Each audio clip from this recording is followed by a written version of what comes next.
मोक्षमार्गस्य नेतारं भेत्तारं कर्मभूभृतां ज्ञातारं विश्वतत्त्वानां वन्दे तद्गुणलब्धये। वीरं प्रणम्य भववारिनिधि प्रपोतम् उद्योदिताखिलपदार्थमनल्पपुण्यं निर्वाणमार्गमनवद्य गुणप्रबन्ध आत्मानुशासनपदं प्रवरं प्रवक्षे। आवाजच नाही येत आहे काही. ताई, तुमचा आवाजच नाही येत आहे. इंटरनेटचा काही प्रॉब्लेम असेल मग. लक्ष्मी निवास निलयं विलीन विलयं निधाय हृदि वीरम् आत्मानुशासनमहं वक्षे मोक्षाय भव्यानाम्। अंतिम शासन नायक 1008 भगवान महावीर स्वामी की जय। द्वादशांग श्रुत देवी की जय। स्वाध्याय कक्ष संपेपर्यंत आपणा सर्वांना चतुर्विध आहाराचा त्याग असणार आहे।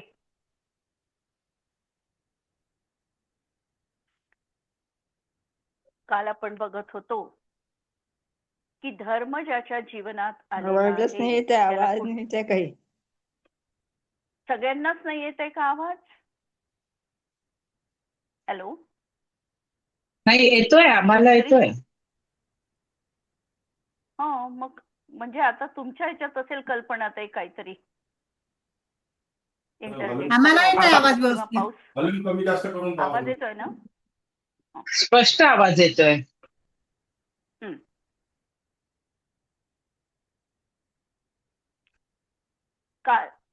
काल आपण बघत होतो की धर्माचं फळ जीवनामध्ये कशा तऱ्हेने आम्ही प्राप्त करू शकतो। पूर्वकृत आमचं कर्म आहे, त्यामुळे आम्हाला पुण्याची प्राप्ती झालेली आहे, सुविधा सगळ्या मिळालेल्या आहेत आणि याचा उपयोग आम्हाला भविष्यासाठी काहीतरी चांगल्या गोष्टी जीवनात करायच्या आहे की जेणेकरून आम्हाला सुखाची प्राप्ती सदैव होत राहील। वास्तविकतः इंद्रियजन्य सुख प्राप्त करणं आमचं अंतिम साध्य नाही। आमचं अंतिम साध्य तर अतींद्रिय सुखाची प्राप्ती करणं हेच आहे, हे बरोबर आहे। परंतु जर आम्हाला अतींद्रिय सुखाची प्राप्ती व्हायची आहे किंवा मोक्ष सुखाची जर आम्हाला प्राप्ती करून घ्यायची आहे तर आमचं शारीरिक स्वास्थ्य, मानसिक स्वास्थ्य आमचं योग्य असावं लागेल। जर आम्ही शारीरिक क्षमताच नाही तर आम्ही तपश्चर्या करू शकणार नाही किंवा आमचं मानसिक स्वास्थ्य नाही तर आम्ही योग्य रीतीने चिंतन करू शकणार नाही आणि ह्या गोष्टी आम्हाला धर्मामुळेच प्राप्त होणार आहे। धर्म अनेक तऱ्हेचा आहे। धर्माचं जेव्हा आम्ही एक वितराग रूप बघतो, हे वितराग रूप आम्हाला मोक्ष सुखासाठी कारणीभूत आहे आणि जेव्हा या धर्माच्याच व्यावहारिक स्वरूपावर आम्ही येतो, म्हणजे ज्याच्या सोबत निश्चयता आहे पण व्यवहाराची भूमिका पण त्या ठिकाणी आहे, कृती पण दिसते आहे, काही चांगल्या क्रिया पण दिसतात आहे, तर चांगल्या क्रिया आमच्या पुण्यबंधाला कारणीभूत आहे। म्हणजे धर्म दोन तऱ्हेचा, एक निवृत्तीपरक धर्म आणि एक प्रवृत्तीपरक धर्म। जेव्हा मुनींचं जर आम्ही उदाहरण घेतलं की मुनी जे आहे हे 6व्या किंवा 7व्या गुणस्थान वरतीची त्यांची भूमिका असते। संज्वलनचा तीव्र कषाय किंवा मंद कषाय त्यांच्या जीवनात उदयमान असतो। जर संज्वलनच्या तीव्र कषायाचा उदय असेल तर त्यांची प्रवृत्ती जी आहे ती शुभ कार्यात दिसते। म्हणजे मंदिरात जाण्याचे भाव, देवदर्शन करण्याचे भाव, आहाराला जाण्याचे भाव, उपदेश देण्याचे भाव हे त्यांच्या जीवनात 6व्या गुणस्थानात शुभोपयोगात दिसतात। ही प्रवृत्ती झाली। या प्रवृत्तीने संवर आणि निर्जरा होणार नाही। ही प्रवृत्ती तर शुभ बंधालाच कारणीभूत आहे, पण हा शुभबंध होत असताना सुद्धा या शुभबंधानी साथ शुद्ध भावाची केलेली आहे। कारण त्यांच्या सोबत 12 कषायांचा अनुदय असलेला वीतराग भाव विद्यमान आहे. आणि या वीतराग भावाचं फळ संवर आणि निर्जरा हे असणार आहे. शुभ भावांचं फळ आश्रव आणि बंध असणार आहे. पण हा आश्रव आणि बंध व्यावहारिक भूमिकेत काही काळपर्यंत सहचर असतोच असतो. याला सोडून चालत नाही. याला आम्ही सोडू म्हटलं तरी तो तिथे सुटणार नाही. त्या भूमिकेत तो असणारच आहे. 7व्या गुणस्थानवरतीची भूमिका एक अंतर मुहूर्तपर्यंत जीवनात राहील. परत 6व्या गुणस्थानाच्या भूमिकेत येतील आचार्य कुंदकुंदांसारखे महान आचार्य ज्यांनी समय साराधीत 84 प्राभृत लिहिले. हे लिखाणाचं कार्य त्यांचं जे झालं ते निश्चितपणे शुभोपयोगात झालेलं आहे. आणि शुभोपयोगात येत असताना या प्रवृत्तींनी त्यांना आश्रवबंध आहे तिथे. पण त्यासोबत वीतरागता देखील अंतरंगामध्ये आहे. लिहिता लिहिता स्वतःच्या आत्मस्वरूपामध्ये देखील ते तन्मय होत होते. एवढंच नव्हे, आहारासाठी एखादे मुनी उभे आहे. आहाराचा ग्रास हातावर पडलेला आहे. हातावर ग्रास घेताना कदाचित 6व्या गुणस्थानवरतीची भूमिका आहे, इच्छा आहे. पण जसा घास तोंडात गेला, चावायचे थांबलं, दुसरा घास अजून हातात यायचा आहे. मधल्या काळात शुद्धोपयोगामध्ये देखील ते जाऊ शकतात. योग आणि भोग असे युगपद त्यांच्या जीवनात आम्हाला पाहायला मिळतात. म्हणून धर्मामुळे आमच्या जीवनात आम्हाला जशी अतिंद्रिय सुखाची पण प्राप्ती होणार आहे, त्याप्रमाणे इंद्रियजन्य सुख पण मिळणार आहे. पण त्या मिळण्यासाठी जर आम्ही धर्म करत असू तर मात्र ते चुकीचं आहे. ते मात्र पापबंधाचं कारण आहे. जसं शेतकरी धानाची शेती करतो किंवा गव्हाची शेती करत आहे. गहू पेरला असताना त्याला हवा तर गहूच आहे, पण गव्हाच्या अनुषंगाने त्याला गवत पण प्राप्त होणार आहे. गवतासाठी त्यांनी शेती नांगरली नाही, मेहनत केली नाही. मेहनत तर गव्हासाठी केलेली आहे, पण त्याचं बाय प्रॉडक्ट म्हणून तुम्हाला त्या ठिकाणी गवत मिळणारच आहे. तसं आम्हाला हा धर्म समजायचा आहे की प्रवृत्ती रूप जो धर्म आहे त्याने आम्हाला काही काळासाठी स्वर्ग वगैरेची प्राप्ती होईल. पण जो खऱ्या धार्मिक आहे त्याला याच्यामध्ये स्वारस्य असत नाही. त्याला तर अतिंद्रिय सुखाची अभिलाषा आहे. हे मिळालं काही काळासाठी एक विसावा स्थान आहे असं मानून तो त्या ठिकाणी आहे. आणि तसही आज आम्ही पंचम काळाचा विचार केला तर आज पंचम काळामध्ये कोणत्याही जीवाला मोक्षाची प्राप्ती होऊ शकत नाही. मग मोक्षाची प्राप्ती होत नाही, पण सम्यक दर्शनाची प्राप्ती निश्चित होऊ शकते. 7व्या गुणस्थान पर्यंतची भूमिका निश्चित येऊ शकते. पंचम काळाच्या अंतीपर्यंत खरे भावलिंगी मुनी अस्तित्वात असणार आहे. आणि म्हणून धर्म करतच आम्हाला सुखाचा अनुभव घ्यायचा आहे. धर्मशून्य जीवन हे पशुप्रमाणे असणार आहे. ही गोष्ट आपण काल बघितली. त्यानंतर आपण बघितलं की धर्म हा कसा आहे. तर धर्म कोणत्याही तऱ्हेची याचना न करता, मनात अभिलाषा न करता देखील आम्हाला सर्ग्या सुखांची प्राप्ती करून देणारा असतो. अतिंद्रिय सुख देखील याच्या माध्यमातून प्राप्त होऊ शकतं. बिन जाचे बिन चिंतये धर्म सकल सुख देन. नंतर धर्म करण्यासाठी आमच्या जीवनामध्ये बाह्य कोणत्याही गोष्टींची गरज नाही. ना आम्हाला पैशाची गरज आहे, ना शारीरिक संपदेची गरज आहे, किंवा कोणत्याही सुबत्तेची गरज आहे. तर आमच्या परिणामांवरच आमचा धर्म अवलंबून आहे. आणि परिणाम तर प्रति समय आमचे होणारच आहे. आत्ता आम्ही इथे आहोत, वाचताना, ऐकताना, बोलताना आमचे परिणाम होतातच आहे. एक क्षणभर देखील आमचे परिणाम संपणार नाही. त्याची शृंखला निरंतर राहणार आहे. हा परिणाम आम्हाला पूर्वबद्ध कर्माच्या उदयात दिसणार आहे, पण आम्हाला त्या उदयाशी एकी भाव रूपाने समरस व्हायचं की नाही हे आमच्या हातामध्ये असणार आहे. जर आम्ही त्याच्याशी समरस नाही झालं, समजा आत्ताचा जर आम्ही विचार केला तर आम्ही आता शास्त्र ऐकत आहोत. ऐकत असताना एखाद्या वेळेला घरामध्ये काहीतरी मोठा आवाज आला, क्रोध करण्याचं साधन आम्हाला मिळालं. आम्हाला साधन उपस्थित झालं, अनुकूल परिस्थिती होती क्रोध करण्याची, परंतु आम्ही संकल्प करून बसलोय की चतुर्विध आहाराचा त्याग आहे, एवढा काळपर्यंत मी कशाय करणार नाही. हा संकल्प केल्यामुळे तेवढा काळपर्यंत आम्ही संयम धारण केला, म्हणजे क्रोधाचा उदय होता, पण त्या क्रोधाशी समरस आम्ही झालो नाही. मंदिरात बसलो आहे, प्रतिकूलता दिसली, पण प्रतिकूलता दिसत असतानाही आम्ही त्या भावाशी समरस झालो नाही, कारण आमचा नियम आहे की मंदिरात मला काहीही इतस्ततः वागायचं नाही, आणि त्यामुळे त्या परिणामांपासून आम्ही सांभाळल्या गेलो. म्हणजे आमचा परिणाम करणं आमच्या हातात आहे, आणि हा परिणाम हाच कसा आहे, पुण्य किंवा पापाचा हेतू आहे. आमच्या मनामध्ये उद्विग्न भाव आहे, आमच्या मनामध्ये क्रोधाची मात्रा आहे, मान कशा तीव्रतेने आहे, लोभ अपरिमित दिसत आहे.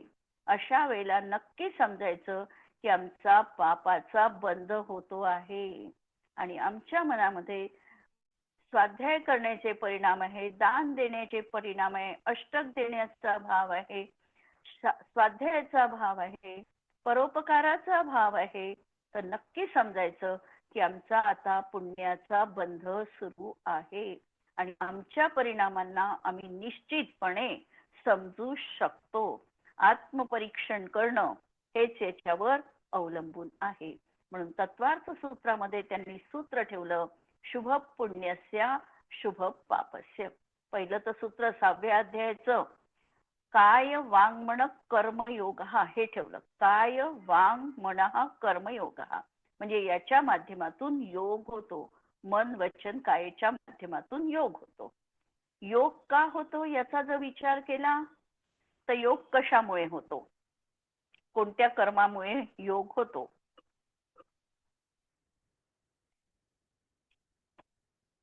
शरीर नाम कर्माच्या उदयात योग होतो, आणि 15 योगाची कारणं सांगितली आहेत. त्याच्या माध्यमातून कोणत्या तरी माध्यमातून क्रोध होतो, म्हणजे वचनाच्या माध्यमातून होईल, मनाच्या माध्यमातून होईल,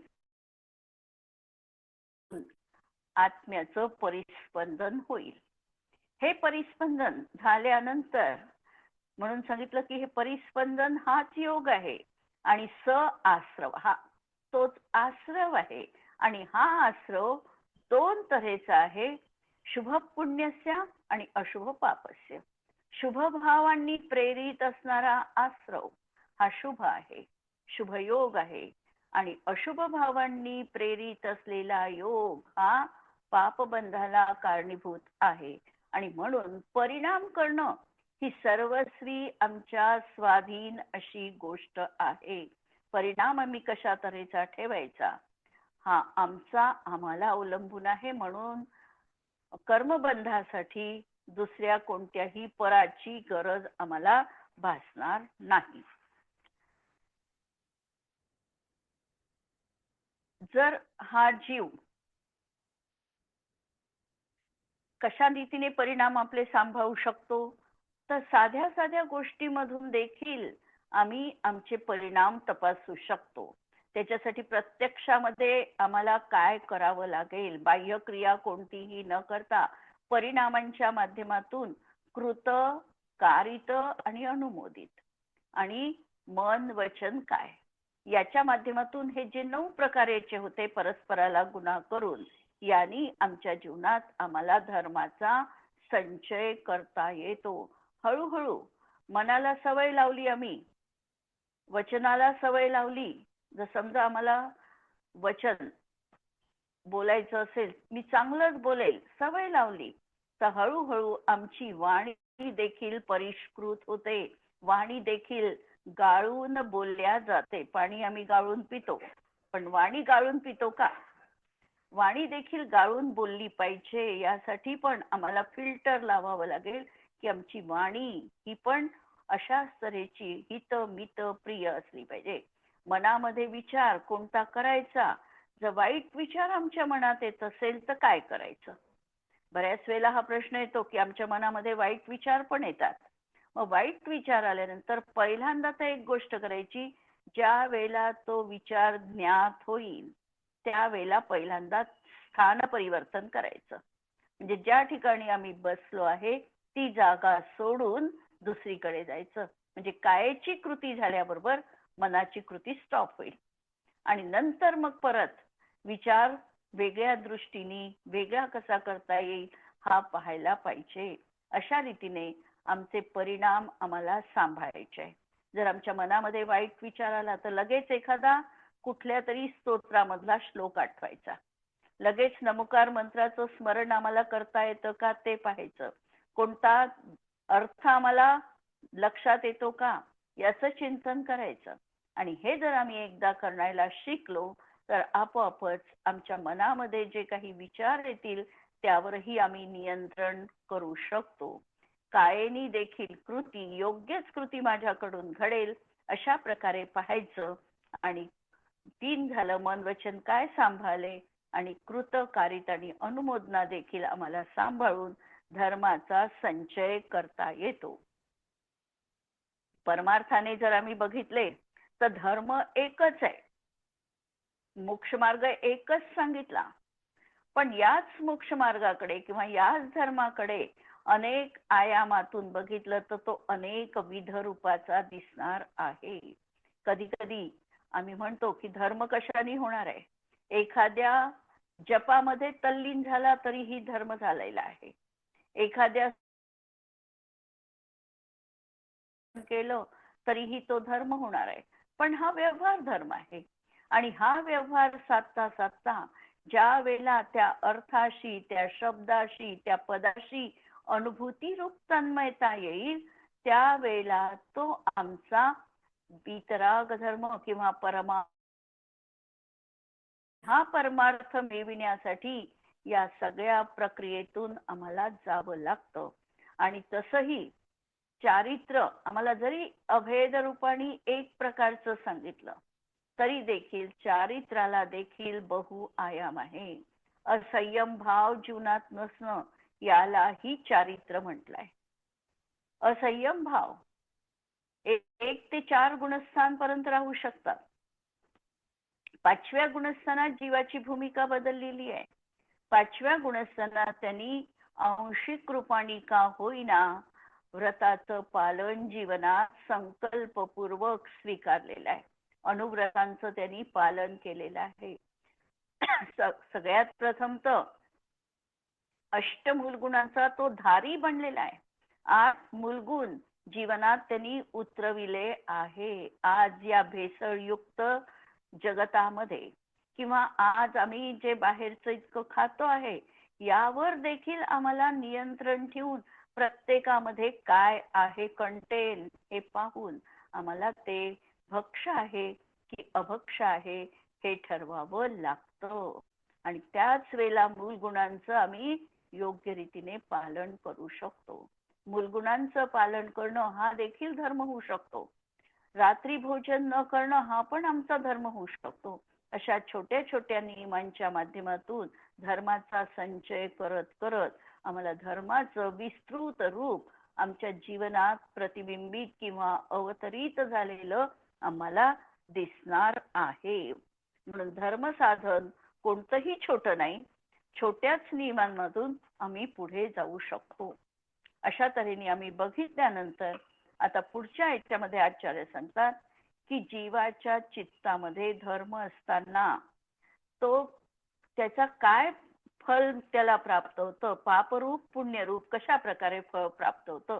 धर्म असेल तर गुण त्याच्या जीवनात कसे उतरतात आणि जर तो पाप करत असेल तर दोषांना कसा सामोरं जातो हे या श्लोकामध्ये आचार्य सांगतात. हे अत्यंत सुंदर असा श्लोक आहे.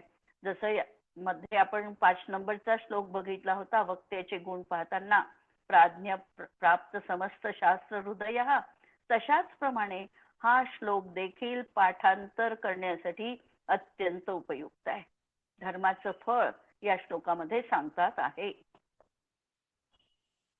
धर्मो वसेन मनसी यावदलं सतावत, हंता न हंतुरपि पश्यगते तस्मिन्, दृष्टा परस्पर हतीर जनकात्मजानां, रक्षा ततोस्य जगत खलु धर्म एव. धर्म वसेन मनसी, जोपर्यंत धर्म मनामध्ये निवास करतो. पहिले धर्म म्हणजे वस्तू सहावो धम्मो किंवा रत्नत्रय धर्म किंवा अहिंसा धर्म किंवा अहिंसा संयम तप धर्म अशा किंवा दशलक्षण धर्म कोणताही, हा जोपर्यंत हृदयात आहे, वसेन मनसी माझ्या अंतरंगात आहे, यावत सतावत, यावत अलम म्हणजे अलम याचा अर्थ उत्कृष्ट रीतीने, जोपर्यंत माझ्या जीवनात धर्माचा निवास आहे, मी धर्म जीवनात धारण केलेला आहे, तोपर्यंत हंतान हंतुरपि पश्य. जर एखाद्याने आपल्याला मारलंय तरी देखील बदला घेण्याची वृत्ती त्याची राहणार नाही. गांधींना ज्या वेळेला अंत्यसमयी मारण्यात आलं, गोळी झाडण्यात आली, त्यांचे शेवटचे शब्द त्याला पकडा असे नसून हे राम हे त्यांचे शब्द होते. म्हणजे मारणाऱ्याला देखील शेवटी त्यांनी क्षमा केलेली आहे. आमच्याही जीवनात म्हणजे मुलींच्या जीवनात अशा प्रकारच्या अनेक घटना आम्ही पाहिलेल्या आहे की यशोधर राजाच्या गळ्यामध्ये श्रेणिक राजा मृत सर्प टाकतो. सर्प टाकतो हे तर त्यांना ज्ञानाने ज्ञात झालेलं आहे, सर्प टाकलेला आहे, पण त्याला काढायचं नाही, कारण उपसर्ग स्वतःहून त्याला दूर करायचा नाही. चेलना राणी आणि परत श्रेणिक राजा त्या ठिकाणी आले आणि आल्यानंतर त्यांनी दोघांनाही समान उपदेश दिला आणि समान आशीर्वाद दिला, स्वस्तित असतो. याचा अर्थ असा की मारणाऱ्याच्या प्रती देखील त्यांच्या मनामध्ये त्याचा बदला घ्यावा हा भाव आला नाही, कारण धर्माचं अधिष्ठान जीवनात आहे. आणि का नाही आला? आम्ही म्हटलं याच्यात गैर काय आहे? जर त्यांनी मला मारलं तर त्याला मारायला गैर काही आहे का, हाही प्रश्न आहे. याचं उत्तर आम्हाला परत स्याद्वादाने द्यावं लागतं. जर एखाद्याने एखाद्याला मारलेलं आहे याचा अर्थ त्या भवामध्ये त्याचं त्याच्याशी वैर नाही हे तर नक्की आहे, पण पूर्व भवामध्ये त्या व्यक्तीचा अशाच काहीतरी निमित्त नैमित्तिक संबंध असला पाहिजे की जेणेकरून त्या व्यक्तीकडून गांधींसारख्या महात्म्यांची हत्या झालेली आहे. त्या भवात आम्हाला संबंध नाही दिसला, पण कधीही कर्माचं फळ एका भवात मिळत नाही, तो आधीच्या कुठल्या तरी भवामध्ये यांनी देखील तशाच प्रकारचं कृत्य त्याच्या सोबत केलं असेल, असंही होऊ शकतं. आणि म्हणून त्या ठिकाणी तशा प्रकारची कृती घडलेली आहे आणि ते देखील शेवटच्या क्षणी विचार करतात की हे जे मला काही असं झालेलं आहे याचं फळ परवस्तू नाही, परव्यक्ती नाही, माझ्याच पूर्वकृत परिणामांचं हे फळ मी आज भोगतो आहे. मी देखील कुणाला तरी अशाच प्रकारे त्रास दिला असेल, कुणाला तरी अशाच प्रकारचं अवहेलना अपमान केला असेल आणि त्याच्या बदल्यामध्ये आज मला तशा प्रकारचं फळ भोगावं लागतं आहे. उलट हे भोगतो आहे म्हणजे माझ्या पूर्वकृत कर्माची निर्जरा झाली आहे. पूर्णतः माझं कर्म ते मी संपुष्टात आणलेलं आहे हा विचार ते करू शकतात. कोण? ज्याच्या अंतरंगात धर्म आहे. धर्मो वसेन मनसी, ज्याच्या हृदयात धर्म आहे तो हा उदात्त विचार करू शकतो. आणि जो धर्मापासून विमुख झालाय, पश्य म्हणजे पहा म्हणतात की गते अथ अस्मिन, हा जर धर्म जीवनामधून निघून गेला असेल तर दृष्टा परस्परम हतीर जनक आणि आत्मजा. आणि जर धर्म जीवनात नसेल तर पिता पुत्राची हत्या करू शकतो, पुत्र पित्याला मारू शकतो. आज आम्ही अशी उदाहरणं जागोजागी पाहतो आहे की अशा प्रकारे एकमेकांवर किती त्या ठिकाणी क्रूरतेने प्रहार करत आहे. आणि का होत आहे? कारण धर्म जीवनात राहिला नाही. जे धर्माचं अधिष्ठान होतं, धर्म म्हणजे अफूची गोळी आहे, हा कार्यकारी नाही, या भवात त्याचा काही उपयोग नाही, हे सांगून आमचं ब्रेन वॉशिंग केलेलं आहे. आणि म्हणून आम्ही धर्मापासून विमुख झालो. धर्म आम्हाला नको आहे आणि त्याचं प्रतिफलन आज अशा प्रकारच्या क्रूर घटना जीवनात आम्हाला जागोजागी पाहायला मिळतात आहे. म्हणून त्या ठिकाणी सांगितलं परस्पर हतीही, ते एकमेकांचे वैरी बनतात. आणि जनक आत्मजानाम, आत्मज म्हणजे पुत्र, अशांना देखील ते मारतात.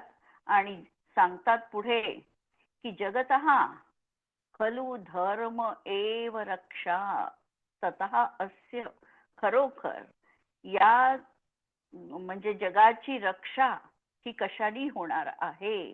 तर धर्मानीच रक्षा होणार आहे. पहा, याला या गोष्टीला आमच्या ग्रंथांमध्ये सबळ पुरावा आहे. आम्ही हे सांगतो की षष्टम काळ कधी सुरू होणार आहे. जोपर्यंत या पृथ्वी तलावावर शेवटचे मुनी, अर्जिका, श्रावक, श्राविका आहे, तोपर्यंत हा पंचम काळ राहणार आहे. आणि त्यांचं अस्तित्व संपलं म्हणजे धर्मच पूर्ण संपला की षष्टम काळ सुरू होणार आहे. म्हणजे हे जगत जे जीवित आहे ते या चांगल्या निवडक काही लोकांच्या अस्तित्वामुळे हे आहे. त्याच्यामध्ये कितीतरी अस्तित्ववान नसतील, मारणारे, धर्म मांडणारे नाही, परंतु जे काही तुरळक हातावर बोटावर मोजण्या एवढे जे काही धार्मिक जन आहे त्यांच्याच मुळे हे जग टिकून आहे.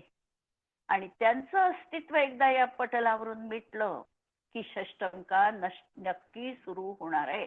तेच या ठिकाणी सांगितलेलं आहे की खरोखर धर्म हेच जगाची रक्षा करणार आहे. जोपर्यंत धर्म आहे तोपर्यंतच हा पंचम काळ आहे.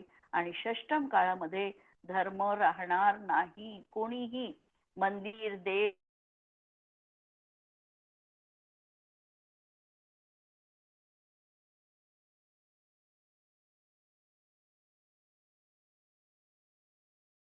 ही आम्ही लहान मुलांनाही शिकवतो की आमचा धर्म कोणता. तर पहिल्यांदा तर म्हणतो आमचा धर्म दयामयी आहे. अहिंसा तर फार नंतर त्यांना उच्चारता येतो शब्द, पण पहिल्यांदा तर दया हा साधा शब्द सांगितला जातो. आणि धर्मबुद्धी जर जीवनात असेल तर कितीही आमच्यावर अपकार कुणी केला तरी देखील जीवनात आम्ही प्रतिकार करणार नाही. अशा प्रकारे धर्म प्रवृत्ती सहज घडणार आहे. आणि तिर्यंच्या जर जीवनात आम्ही बघितलं तर तिर्यंच्या गतीमधले जीव देखील कधीही एकमेकांना विनाकारण मारत नाही. त्यांचंही काहीतरी त्या ठिकाणी, समजा एखाद्या सिंहाला भूक लागलेली आहे त्याच वेळेला तो समोरच्या व्यक्तीला मारेल, किंवा साप देखील त्यालाच दंश करेल की जो त्याच्या मार्गामध्ये येईल, अडथळा आणेल. साधारणतः तिर्यंच्या गतीतील जीव देखील अशा प्रकारे क्रूर प्रहार त्या ठिकाणी करत नाही. आणि म्हणून या ठिकाणी सांगतात आहे की धर्माचं रक्षण, धर्मच जगताचं रक्षण करणारा आहे. आणि म्हणून या धर्माचं आपण निरंतर पालन करायला हवं. आता इथे प्रश्न परत उपस्थित होतो की विषय भोगत असताना जीवाला पापाचं अर्जन होतं, तर धर्म कसा होईल? आम्ही तर विषय सुख भोगतो आहे. या विषय सुखांना भोगत असताना नक्की आमच्याकडून पाप घडत आहे. आणि तुम्ही सांगता की जर जीवनात धर्म असेल तर तुम्ही पाप करत नाही. हे कसं काय आहे? असा धर्म आमचा कसा होईल? आचार्य सांगतात, न सुखानुभवात पापम पापम तत् हेतुघातकारका नाजीर्णं मिष्टान्नान्ननु तन्मात्राद्यतिक्रमणात्. सुखानुभवात पापम, केवळ सुखाचा भोग घेतल्यामुळे पाप घडत नाही. चक्रवर्ती देखील, भरत चक्रवर्ती सारखे चक्रवर्ती देखील जीवनामध्ये अंतर्मुहूर्त आधी पर्यंत त्यांनी षटखंडाचा भोग घेतला. 96,000 राण्या होत्या, अनेक मांडलिक राजे त्यांचे होते. या सगळ्यांचा त्यांनी उपभोग घेतला. म्हणून केवळ सुखाचा भोग घेतल्याने पाप होत नाही. पाप कधी होतं? तत् पापम तद हेतु घातक आरंभात. सुखाला कारणीभूत असणाऱ्या अशा धर्माचा घात केल्यामुळे पाप होतं. धर्म हा सुखाला कारणीभूत आहे आणि या सुखाला कारणीभूत असणाऱ्या जर धर्माचा घात केला, धर्माचा घात करणं याचा अर्थ या ठिकाणी लावायचा की तुम्ही अन्यायाने तुमचे सगळा पैसा मिळवला किंवा सुख प्राप्त करत असताना प्रमाणामध्ये न ठेवता अतिरेक केला, त्यासाठी प्राणी हत्या केल्या किंवा अनेक प्रकारच्या इतर लोकांना त्रास दिला.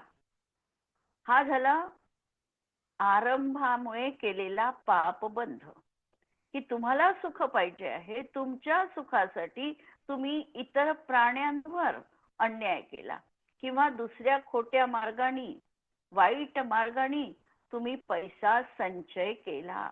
हा खरा पापाचं कारण आहे. धर्मस्य हेतवः तेषां घातकस्य विनाशकस्य, अशा तऱ्हेने आहे.